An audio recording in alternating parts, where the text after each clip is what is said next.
তো বাজার থেকে কাঁঠাল নিয়ে এনেছিলাম, কাঁঠালের সবজি করেছি, এত সুন্দর হয়েছে খেয়ে কি বলবো। আর হরে কৃষ্ণ বন্ধুরা, তোমার সবাই কেমন রয়েছো? এই যে বড় একটা কাঁঠাল নিয়েছি, রোয়া হয়ে গেছে।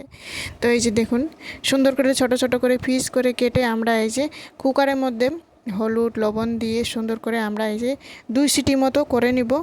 তারপর এই যে সিদ্ধ করে নেওয়ার পর এই যে 2-3টা আলু কেটে নিয়েছি, 2টা মতো বড় বড় সাইজের আলু কেটে নিয়েছি। পাঁচফোড়ন দিয়ে আগে আলু প্রথমে ভেজে নিয়েছি, তারপর এই যে কাঁঠালগুলো দিয়ে ভাজা ভাজা করে নিয়েছি। তারপর এই যে মশলা একটু পেস্ট করে রেখেছিলাম, জিরা, আদা, আবার কাঁচা কাঁচা লঙ্কা, লাল লঙ্কা, সুন্দর করে বাটাবাটি করে। তারপর এই যে মাঝখানে একটু তেল দিয়েছি, তেল দিয়ে সুন্দর করে এই যে মশলা দিয়ে ভাজাভাজি করে নিব।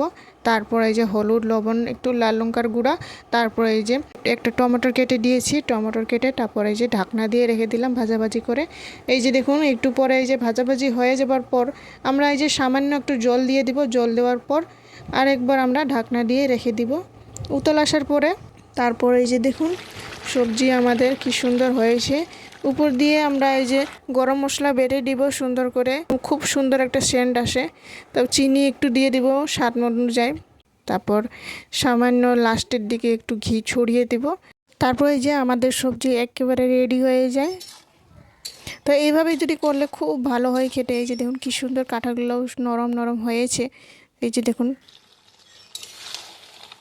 তো আমাদের কাঁঠালের সবজি হয়ে যাওয়ার পর এই যে আজকের মেনু, এই যে ডাল, শাক ভাজা, তারপরে কাঁঠালের সবজি, তারপর লেবু ছিল।